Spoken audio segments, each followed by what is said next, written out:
Corruption की रकम मरकर भी अदा करना होगी, सुप्रीम कोर्ट ने वाज़ेह कर दिया है। अदालत ने मरहूम डीएसपी जमील अख्तर कियानी और अहलिया की अपीलों पर फैसला सुना दिया। चीफ जस्टिस ने रिमार्क्स दिए कि करप्शन की रकम तो वापस करना होगी। 50 साल पहले 2.5 करोड़ का प्लॉट लिया गया था, अब कीमत 2.5 अरब से ज़्यादा हो गई। इशू ये नहीं कि असासों पर मज़े किए गए, इशू ये है कि असासे कब और कैसे बने। इसी पर बात करेंगे इमरान वसीम से। इमरान, क्या फैसला जारी किया गया, क्या डायरेक्टिव जारी किए गए?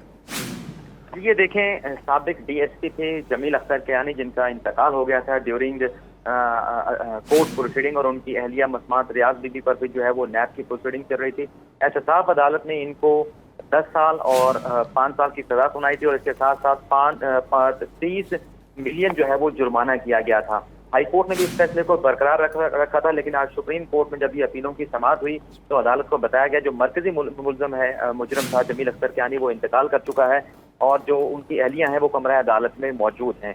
उनकी जानिब से इस्तदा की गई थी कि ये मामला बहुत पुराना है, 1995 में रिटायरमेंट हुई थी और 2001 में नैब ने जो है इस मामले के ऊपर तहकीकात शुरू की थी और 2003 में ये सजा सुनाई गई थी। तो चीफ जस्टिस का ये कहना था कि इस खातून को जेल भेजने में अदालत की कोई दिलचस्पी नहीं है, लेकिन जो रकम है जी सही, करप्शन की रकम मरकर भी अदा करना होगी। सुप्रीम कोर्ट ने यह वाज़ेह कर दिया। इमरान वसीम, आपने अपडेट किया, आपका शुक्रिया।